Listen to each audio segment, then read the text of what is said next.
Hello बच्चों। और कैसे हैं? अच्छा, सब बढ़िया चल रहा है, मजे में और बढ़िया से तैयारी चल रही है। यस बिल्कुल। और मुझको भी जो है बहुत ही खुशी हो रही है कि आप लोगों को चीज़ें समझ में आ रही हैं। और काफ़ी जो है आप लोग जो है शेयर भी कर रहे हैं और सब्सक्राइब भी बहुत सारे लोग कर रहे हैं। तो मेरी मेहनत सफल हो रही है और इसके लिए मैं आपको बहुत बहुत शुक्रगुजार हूँ आपका, और बहुत बहुत आपको धन्यवाद देना चाहता हूँ। तो ठीक है बच्चों, तो आज हम लोग क्लास टेंथ है ना। तो ये है पेंसिल हमारा, ये है पेन, और ये ले लिया गया और चलते हैं, आगे बढ़ते हैं। चल रहा है बच्चों क्या, क्लास टेंथ का चैप्टर नंबर 3। चैप्टर का नाम है मेटल एंड नॉन मेटल, और आज है लेक्चर नंबर 3।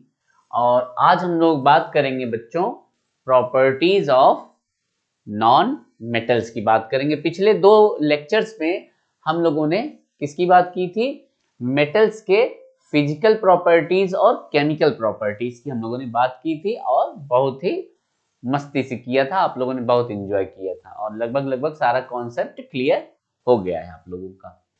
तो आज की जो वीडियो है वो हम लोग लेक्चर 3 बना रहे हैं बच्चों, प्रॉपर्टीज ऑफ नॉन मेटल्स। तो नॉन मेटल जैसा कि बात चल रहा है, नॉन मेटल्स की हम बात करते हैं। जैसा कि नाम से ही लग रहा है, नॉन मेटल, जो मेटल ना हो। तो जनरली जितने भी प्रॉपर्टीज हैं वो मेटल के अपोजिट पे ही है ना। जैसा कि नाम से ही लग रहा है कि जैसे कुछ बातों पे हम लोग चर्चा कर ले। मेटल क्या होता था? जो इलेक्ट्रॉन जिनके अंदर इलेक्ट्रॉन लूज करने की कैपेसिटी होती है या कैपेबिलिटी होती है, और जो अपना ऑक्टेट पूरा करने के लिए इलेक्ट्रॉन लॉस करते हैं। तो इसमें क्या होगा? They have tendency to gain electron. Non metals के अंदर क्या होता है? Tendency to gain electrons, tendency to gain electrons. तो केमिस्ट्री में बच्चों जिन भी एलिमेंट्स के अंदर इलेक्ट्रॉन के गेन करने की टेंडेंसी है उनको हम लोग बोलते हैं नॉन मेटल्स। और non metals tendency to gain electrons, और ये गेन क्यों करते हैं ये हमने पहले ही बता चुके हैं कि अपने नोबल गैस कॉन्फ़िगरेशन को गेट करने के लिए, अपने जो है अगल बगल जो भी नोबल गैस कॉन्फ़िगरेशन है उसको अचीव करने के लिए, ऑक्टेट को पूरा करने के लिए, या कुछ एलिमेंट्स में डुप्लेट को पूरा करने के लिए।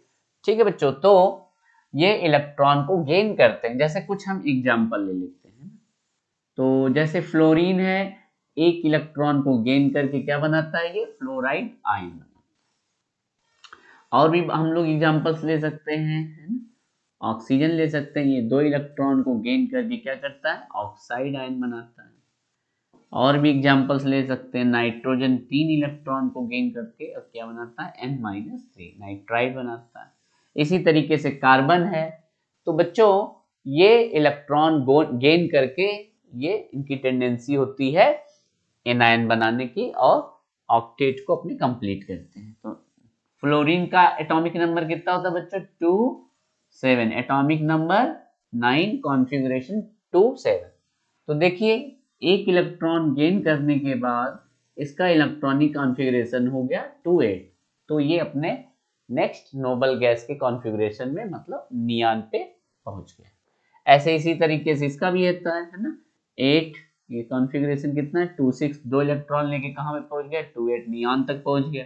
नाइट्रोजन एटॉमिक नंबर 7, कॉन्फ़िगरेशन 2 5, और ये तीन इलेक्ट्रॉन लेकर के 2 8 तक पे पहुंच चुका है। तो इस तरीके से बच्चों हम कह सकते हैं कि ऐसे एलिमेंट जिनके अंदर इलेक्ट्रॉन गेन करने की कैपेसिटी होती है, क्षमता होती है, उनको बोलते हैं हम लोग नॉन मेटल्स। और एक इनके लिए और भी बहुत ही अच्छा टर्म यूज होता है कि दे आर इलेक्ट्रोनेगेटिव एलिमेंट। जिनके अंदर इलेक्ट्रॉन लेने की क्षमता होती है, टेंडेंसी होती है, वो कैसे बिहेवियर करते हैं, उनको हम लोग बोलते हैं इलेक्ट्रोनेगेटिव। एलिमेंट्स है, जिनके अंदर इलेक्ट्रॉन लेने की क्षमता होती है उनको हम लोग बोलते हैं इलेक्ट्रोनेगेटिव एलिमेंट्स। ठीक है बच्चों, तो आगे की चर्चा करते हैं हम लोग। और फिजिकल प्रॉपर्टीज के बारे में सबसे पहले हम लोग किसके बारे में देखेंगे, फिजिकल प्रॉपर्टीज के बारे में, जैसा कि यहाँ पर हम लोगों ने हेडिंग डाला है फिजिकल प्रॉपर्टीज के बारे में। और फिजिकल प्रॉपर्टीज में पहला यहाँ पर है हार्डनेस। तो बच्चों मैं आपको बता दूं कि नॉन मेटल्स बहुत ही वर्सेटाइल हैं और बहुत ज्यादा मात्रा में भी पाए जाते हैं, लेकिन संख्या इनकी मेटल के कंपेयर में कम है। ठीक है, जैसा कि हम लोग पहले भी प्रीवियस वीडियोस में बात कर चुके हैं कि पीरियोडिक टेबल में ज्यादातर क्या है, मेटल है, और नॉन मेटल लगभग अप्रोक्सीमेशन में आप 22 मान के चलिए, कहीं कहीं बुक्स में 22 लिखा है या तो इसी के लगभग होता है। लेकिन ये है कि नॉन मेटल्स में ढेर सारे बहुत ही वर्सेटाइल है और बहुत सारा जो है पार्ट नॉन मेटल से बनता है हमारे इस यूनिवर्स का। ये हर जगह पाए जाते हैं, अर्थ क्रस्ट पे भी पाए जाते हैं और गैसियस स्टेट में भी। तो अगर हम बात करें कि नॉन मेटल तीनों स्टेट में पाए जाते हैं, है ना। नॉन मेटल्स सॉलिड के भी फॉर्म में पाया जाता है, लिक्विड के भी फॉर्म में पाया जाता है और गैसियस स्टेट में भी होते हैं। चलिए हम लोग कुछ एग्जाम्पल से बात करते हैं, सॉलिड, लिक्विड और गैस। तो कौन से नॉन मेटल्स है जो सॉलिड के फॉर्म में पाए जाते हैं, ठीक है, आप लोग बताइए, कमेंट करके बताइए। तो सॉलिड में आपका आता है कार्बन, ठीक है बच्चों, कार्बन, कार्बन के एलोट्रॉप्स, सल्फर, फास्फोरस, तो ये सब क्या है बच्चों, ये सब सॉलिड स्टेट में पाए जाते हैं। गैसेस स्टेट में ढेर सारे गैसेस जो है पाए जाते हैं, और उनमें कौन कौन से बच्चों हैं, उसमें आपका हो गया नाइट्रोजन, हो गया ऑक्सीजन, हो गया, है ना, नाइट्रोजन, ऑक्सीजन, ये सारे जो है नॉन मेटल्स जो होते हैं वो गैसेस स्टेट में पाए जाते हैं। क्लोरीन हो गया, है ना बच्चों। तो और लिक्विड स्टेट में क्या पाया जाता है, लिक्विड स्टेट में जैसे ब्रोमीन, ब्रोमीन किसमें आता है, लिक्विड स्टेट में पाया जाता है। तो देख रहे हैं बच्चों कि नॉन मेटल्स एक वर्सेटाइल वैरायटी है उनके स्टेट्स ऑफ मैटर की। तो लगभग सारे ही स्टेट्स में पाए जा रहे हैं हमारे नॉन मेटल्स। तो जाहिर सी बात है कि हार्डनेस यहाँ पर सॉलिड स्टेट में जो पाए जाएंगे वो काफी हार्ड होते हैं। ठीक है बच्चों, तो इनमें inter atomic force, inter attraction force इनमें ज्यादा होता है, लेकिन ज्यादातर इसमें नॉन मेटल्स कैसे होते हैं, तो इसको हम कह सकते हैं कि ये हार्ड भी होते हैं और सॉफ्ट भी होते हैं, पूरा एक वेराइटी है, पूरा रेंज है। ठीक है बच्चों, तो ये बात हुई हमारे स्टेट्स की। लस्टर, तो नॉन लस्ट्रस होते हैं, जैसा कि हमको पता है कि मेटल्स होते हैं लस्ट्रस, तो नॉन मेटल कैसे होंगे, नॉन मेटल में लस्टर नहीं पाया जाता है, और एक्सेप्शन के केस में हम कह सकते हैं कि 2-3 जगह पर लस्टर पाया जाता है, जो कि पाया जाता है ग्रेफाइट में, है ना। ये इंपॉर्टेंट एक्सेप्शनल केसेस हैं। Graphite is allotrope of carbon. अभी हम आगे चल करके आपको कार्बन और कार्बन के एलोट्रॉप्स में कौन कौन से, ग्रेफाइट और डायमंड के बीच में हम आपको डिफरेंशिएट करेंगे, उन दोनों के बीचों के डिफरेंस के बारे में बात करेंगे हम लोग। तो ठीक है बच्चों, तो ग्रेफाइट, और कौन है, और कौन ऐसा जो नॉन मेटल है, आयोडीन, यस, आयोडीन भी क्या होता है, लस्ट्रस, इसमें भी थोड़ा चमक देखी जा सकती है, ब्लूइश कलर के क्रिस्टल्स होते हैं, चमकते हैं। और यस, एक डायमंड, यस, तो डायमंड भी क्या होता है बच्चों, डायमंड भी होता है एलोट्रोपिक फॉर्म ऑफ कार्बन, जो कि क्या है, नॉन मेटल है, और इसमें भी चमक देखी जा सकती है। तो ये बात रही लस्टर की। Melting point, boiling point, melting point, boiling point इनका होता है, क्या होता है बच्चों, हाई होता है। ठीक है, मेल्टिंग पॉइंट, बॉइलिंग पॉइंट क्या होता है बच्चों, इनका हाई, MPBP इज हाई। ये क्या हो रहा है, कुछ नहीं हो रहा है। तो चलिए, मेल्टिंग पॉइंट, बॉइलिंग पॉइंट बच्चों कैसा होता है, हाई होता है इनका मेल्टिंग पॉइंट, बॉइलिंग पॉइंट। और ये चूंकि हम लोग बात किसकी कर रहे हैं बच्चों, हम लोग बात कर रहे हैं नॉन मेटल्स की, तो इनका MPBP कुछ का कम भी होता है और कुछ का ज्यादा भी होता है, तो इसमें रेंज है। और मॉलिक्यूल्स में बॉइलिंग पॉइंट कम होता है, जैसे मान लीजिए हम लोग बात करते हैं गैसेस की बात करते हैं, तो गैसेस तो वैसे भी गैस होते हैं नॉर्मल टेम्परेचर पे, तो वो गैसेस है, तो उनका मेल्टिंग पॉइंट बॉइलिंग पॉइंट क्या होगा, बहुत ही कम होगा।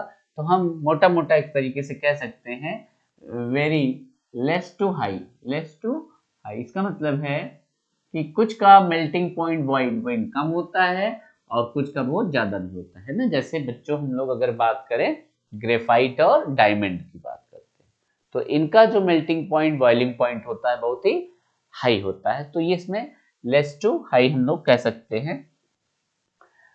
बॉइलिंग पॉइंट की बातें हो गई। इलेक्ट्रिकल एंड थर्मल कंडक्टिविटी, इस पे हम लोग थोड़ा सा चर्चा करेंगे। तो बच्चों जनरली जो है ये थोड़ा सा जो है लो इलेक्ट्रिकल एंड थर्मल कंडक्टिविटी है ना, लेस लेस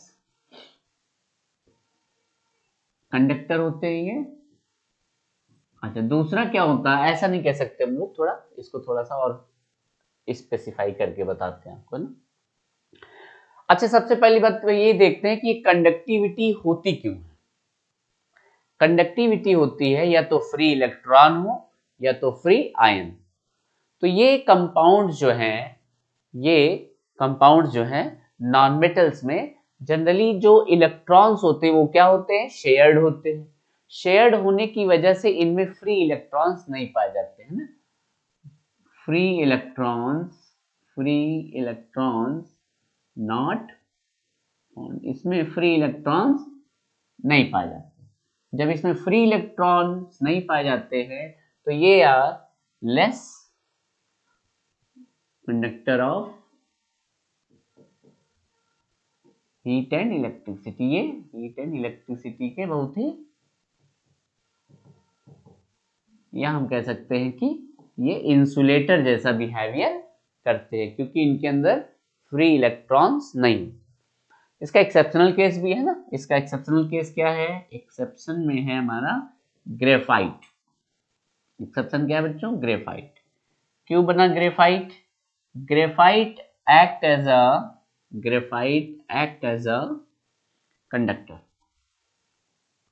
ग्रेफाइट कंडक्टर की तरीके काम करता, क्यों करता है, क्योंकि इसमें होता है फ्री इलेक्ट्रॉन होते हैं, और इस फ्री इलेक्ट्रॉन के होने की वजह से, इस फ्री इलेक्ट्रॉन के होने की वजह से बच्चों ग्रेफाइट जो कि नॉन मेटल है, ये भी कैसा काम करता है, कंडक्टर की तरह काम करता है। इसका मैं डिटेल में स्ट्रक्चर सहित इसका जो है अभी आगे चल करके मैं इसको आपको डिफरेंशिएट करूंगा डायमंड और ग्रेफाइट के बीच में। तो वो हेडिंग आएगा डिफरेंशिएशन या differentiate between graphite and diamond के टॉपिक पे हम लोग उसको कवर करेंगे।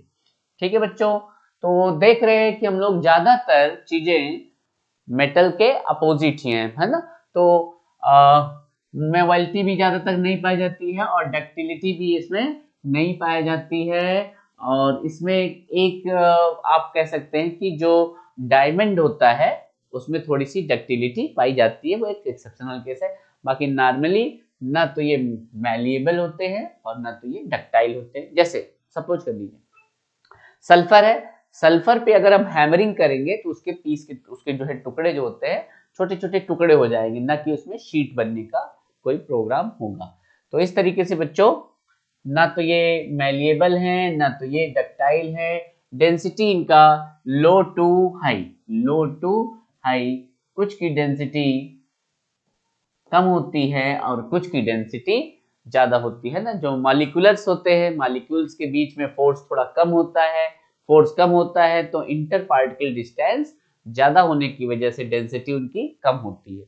और बहुत सारे केसेस में डेंसिटी क्या होती है, हाई भी होती है, जैसे in case of diamond. Chemical properties of non metals. ठीक है बच्चों, तो केमिकल प्रॉपर्टीज से पहुंचने से पहले हम लोग एक डिस्कशन कर लें पहले डिफरेंस बिटवीन, एक छोटा सा जो है हम लोग difference between metal and non metal. तो इसको हम लोग कह सकते हैं, तो एक तरफ हम लिख लेते हैं मेटल, एक तरफ लिख लेते हैं नॉन मेटल, और इसमें एक और इधर लिख लेते हैं प्रॉपर्टी। किस प्रॉपर्टी पे हम उसको डिस्टिंग्विश करते हैं? तो जो मेजर प्रॉपर्टीज है उन पे हम लोग एक बार थोड़ा सा विचार कर लेते हैं, और क्योंकि क्वेश्चन आता है distinguish between metal and non metal, 3 number का आएगा तो 3 पॉइंट देना पड़ेगा, 4 नंबर का आएगा तो 4 पॉइंट्स देने पड़ेंगे। तो बच्चों सबसे पहला जो हम लोग पॉइंट देते हैं कंडक्टिविटी, है ना। तो कंडक्टिविटी से शुरू करते हैं, कंडक्टिविटी, और इसमें भी दो होते थे, इलेक्ट्रिकल कंडक्टिविटी और थर्मल। तो कुछ एक्सेप्शंस को छोड़कर ये नॉन मेटल क्या होते थे, नॉन कंडक्टर, और ये क्या होते थे, यस इलेक्ट्रिकल कंडक्टर होते हैं ये, और ये क्या होते हैं बच्चों, नॉन कंडक्टर, है ना, नॉन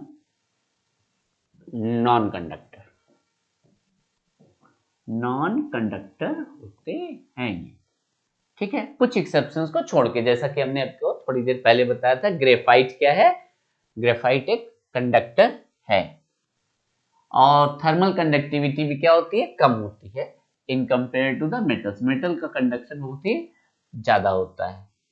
दूसरी प्रॉपर्टी आती है मैलिएबिलिटी। मैलिएबिलिटी में ये है, यस मैलिएबल होता है, और ये नॉन मैलिएबल होते हैं।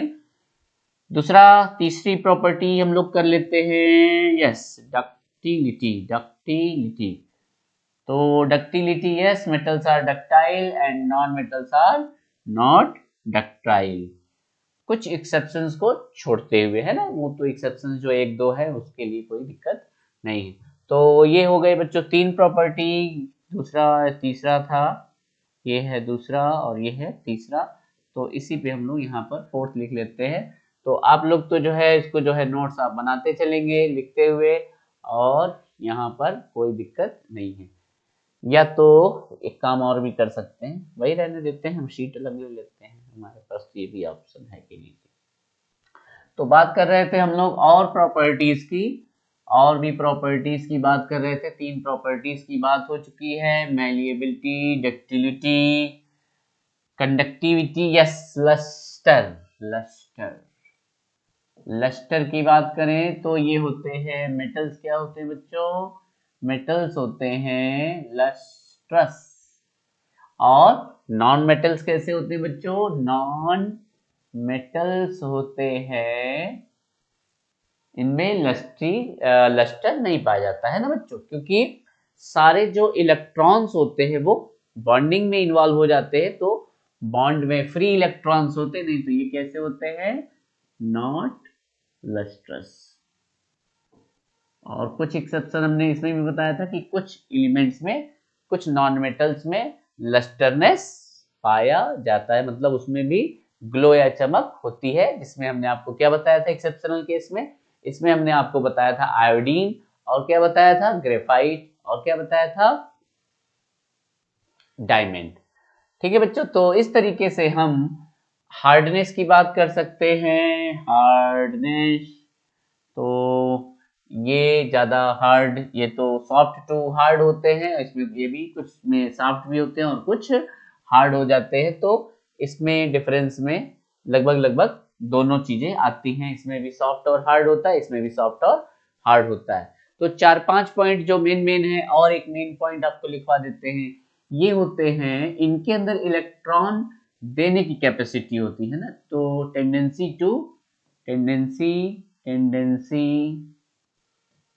टू लॉस इलेक्ट्रॉन को लॉस करने की कैपेसिटी, जैसे सोडियम है तो ये आ जाएगा, एक इलेक्ट्रॉन को लॉस करके बनाया जाएगा sodium Na+। Atomic number 11, configuration 281, और ये पहुंच जाएगा कॉन्फ़िगरेशन 28 पर। और ये इसके इस तरीके की प्रॉपर्टी, क्योंकि ये इलेक्ट्रोपॉजिटिव ये इलेक्ट्रॉन को रिलीज करके, इलेक्ट्रॉन को लॉस करके, चूंकि ये पॉजिटिव आयन बना रहे हैं, इसीलिए ऐसी प्रॉपर्टी को बोलते हैं इलेक्ट्रोपॉजिटिव। ये कैसे बच्चों? ये हैं इलेक्ट्रोपॉजिटिव, ये हैं इलेक्ट्रोपॉजिटिव। इलेक्ट्रोपॉजिटिव कौन होता है बच्चों? Metals are electropositive. इलेक्ट्रॉन को लॉस करके कैटाइन बनाने की कैपेबिलिटी को बोलते हैं इलेक्ट्रोपॉजिटिविटी या इलेक्ट्रोपॉजिटिव नेचर। तो कुल मिला के मेटल्स का जो नेचर है वो कैसा है? इलेक्ट्रोपॉजिटिव। यहां नॉन मेटल में भी थोड़ी देर पहले ही बात की हम लोगों ने, tendency to gain electron, tendency to gain electron,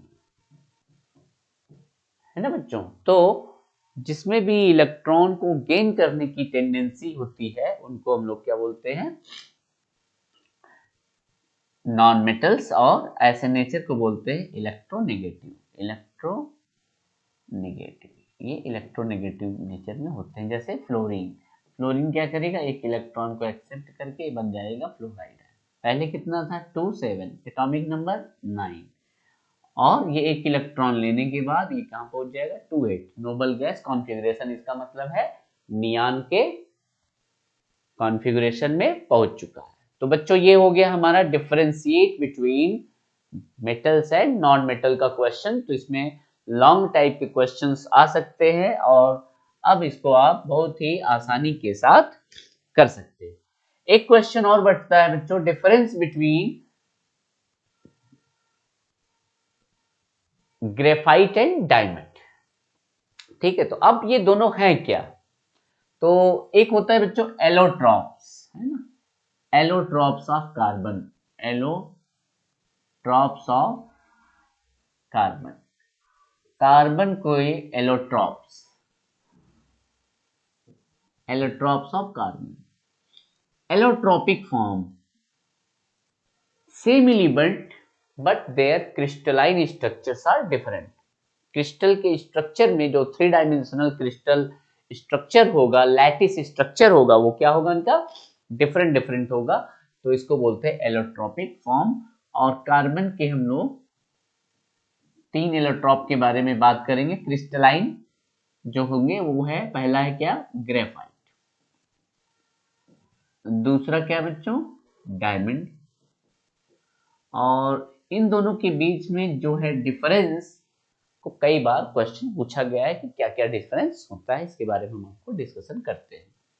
और एक और भी है बकमिंस्टर, बकमिंस्टर फुलरिंग, बकमिंस्टर फुलरेंस। बकमिंस्टर फुलरेंस में C55 to C70 है ना, C60 to 70 मोटा मोटा अगर हम बात कर लें तो इसमें जो है कुछ फुटबॉल जैसी संरचनाएं होती हैं जिसमें कार्बन का जो है लॉन्ग चेन एक दूसरे से नेटवर्किंग रहती है। तो इसके बारे में तो अभी ज़्यादा हम चर्चा नहीं करेंगे, इनके बारे में हम लोग बातों को देखेंगे कि क्या कैसे संरचना होती है और किस तरीके से एक दूसरे से ये डिफरेंट हैं। तो हम लोग लिख लेते हैं डिफरेंस बिटवीन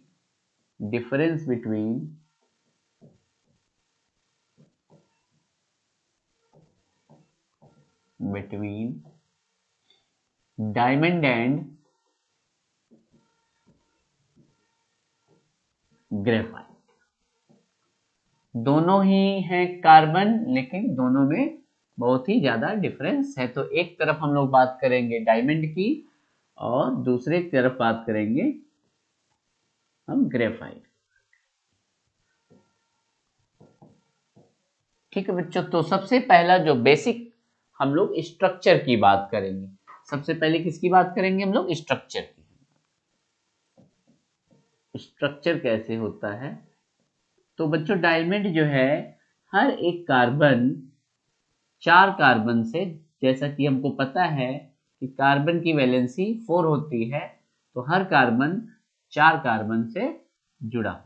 ये देखो, तो यहां पर कोई भी फ्री इलेक्ट्रॉन दिख नहीं रहा क्योंकि सब 4 वैलेंसी और 4 से ही जुड़ा हुआ है, ये देखिए। ठीक, तो एक को हम उठा के देख लेते हैं यहाँ पर।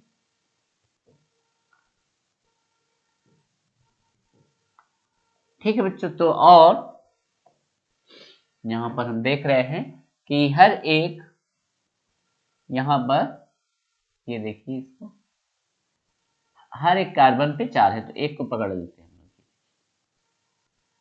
ये तो हर कार्बन 4 के कार्बन के साथ क्या हुआ, अटैच है, तो इसमें कोई भी free electron, no free electron.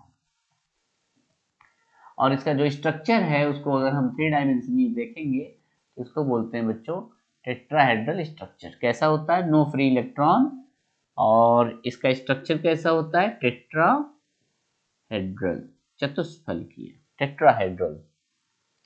और यहाँ पर जो ग्रेफाइट का स्ट्रक्चर है, ग्रेफाइट होता है बच्चों हेक्सागोनल। ग्रेफाइट कैसा होता है, हेक्सागोनल, ये देखिए इस तरीके का हेक्सागोन बनाता है।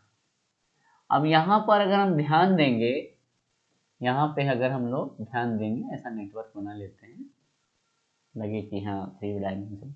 तो यहाँ पर बच्चों ध्यान देते हैं कि जो भी कार्बन है वो केवल 3 कार्बन से देखिए बंधा हुआ है। इस कार्बन की हम बात कर रहे हैं,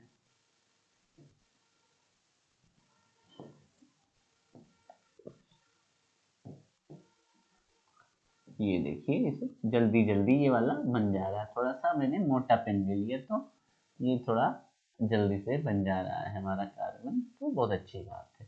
तो ध्यान देने वाली बात क्या बच्चों, ध्यान देने वाली बात हमारी ये है, ध्यान देने वाली बात हमारी ये है कि यहाँ पर एक कार्बन 3 लोगों से जुड़ा हुआ है, ध्यान से देखिए। अब इसमें क्या है, कार्बन का एटॉमिक नंबर होता है बच्चों, होता है 6, और इसका कॉन्फ़िगरेशन होता है 2 4। तो कार्बन के वैलेंस शेल में 4 इलेक्ट्रॉन्स, और ये 3 ही कोवैलेंट बॉन्ड बना रहा है, तो चौथा जो इलेक्ट्रॉन है ये फ्री होता है। तो इसमें हम कह सकते हैं this is a free electron. और बच्चों इसी फ्री इलेक्ट्रॉन्स की वजह से ग्रेफाइट कैसा हो जाता है, कंडक्टर। और यहां पर भी कोई फ्री इलेक्ट्रॉन नहीं है, तो डायमंड कैसा होता है बच्चों, हमारा डायमंड होता है नॉन कंडक्टर। और ग्रेफाइट कैसा होता है, कंडक्टर ऑफ इलेक्ट्रिसिटी, कंडक्टर। तो बच्चों ये बेसिक डिफरेंस समझ में आ गया, स्ट्रक्चर से हमको बातें पता चली। और ये होता है टेट्राहेड्रल स्ट्रक्चर। तो ग्रेफाइट कैसा होता है हमारा, ग्रेफाइट होता है हमारा हेक्सागोनल स्ट्रक्चर होता है। ठीक है बच्चों, तो ग्रेफाइट हमारा कैसा होता है, ग्रेफाइट होता है हमारा हेक्सागोनल स्ट्रक्चर होता है। ग्रेफाइट कैसा होता है बच्चों, हेक्सागोनल। तो बच्चों यहाँ पे हमको 2 डिफरेंस पता चल गया है। पहला स्ट्रक्चर का डिफरेंस टेट्राहेड्रल हेक्सागोनल, दूसरा कंडक्टिविटी का, ये नॉन कंडक्टर होते हैं और ये कैसे होते हैं बच्चों, कंडक्टर होते हैं। इनमें फ्री इलेक्ट्रॉन नहीं पाया जाता है और ग्रेफाइट में फ्री इलेक्ट्रॉन पाया जाता है। ठीक है सॉरी। तो देखिए सर्दी का थोड़ा थोड़ा असर पड़ रहा है, तो ठीक है, थोड़ा सा सर्दी का असर पड़ना भी चाहिए, और तभी तो लगेगा ना कि सर्दी आ गई है और सर्दी पड़ रही है। तो सर्दी का भी आनंद लेते हुए हम लोग केमिस्ट्री का भी आनंद ले रहे हैं। तो बच्चों ठीक है, तो और क्या डिफरेंस है, और डिफरेंस है ये हमारा डायमंड वाला है, ये हमारा ग्रेफाइट वाला है। डायमंड होता है बहुत ही ज्यादा हार्ड, और ग्रेफाइट होता है हमारा सॉफ्ट। यस ठीक है बच्चों, तो हार्ड और डायमंड दुनिया के सबसे हार्डेस्ट मटेरियल में गिना जाता है। सबसे हार्डेस्ट मटेरियल में डायमंड का नाम आता है। तो ये बहुत ही हार्ड होता है और ये बहुत ही सॉफ्ट होता है। ठीक है बच्चों, तो ये बात हो गई। अगर हाइब्रिडाइजेशन वाइज बात करें तो इसका हाइब्रिडाइजेशन होता है sp3, इसका हाइब्रिडाइजेशन होता है इसमें sp2। अगर हम बात करें बॉन्ड एंगल की तो इसमें होता है ये टेट्राहेड्रल है तो 109 डिग्री 0.28 मिनट्स, और इसमें होता है 120 डिग्री, हेक्सागोन में 120 डिग्री होता है। ठीक है बच्चों, तो ये बात हुई हमारी आज difference between diamond and graphite की बात थी। तो अभी हम लोग चल रहे थे नॉन मेटल पे, और नॉन मेटल पे हम लोगों ने बात की किसकी, physical properties of non metal, difference between metal and non metal, difference between diamond and graphite. Yes, तो बच्चों इस वीडियो को बहुत बड़ा ना बनाते हुए मैं यहीं पर इस वीडियो को खत्म करता हूं, और आप लोग ये ऐसे ही मुस्कुराते रहिए, खुश रहिए, मस्त रहिए, और बराबर पढ़ाई करते रहिए और आगे बढ़ते रहिए। Bye bye, take care.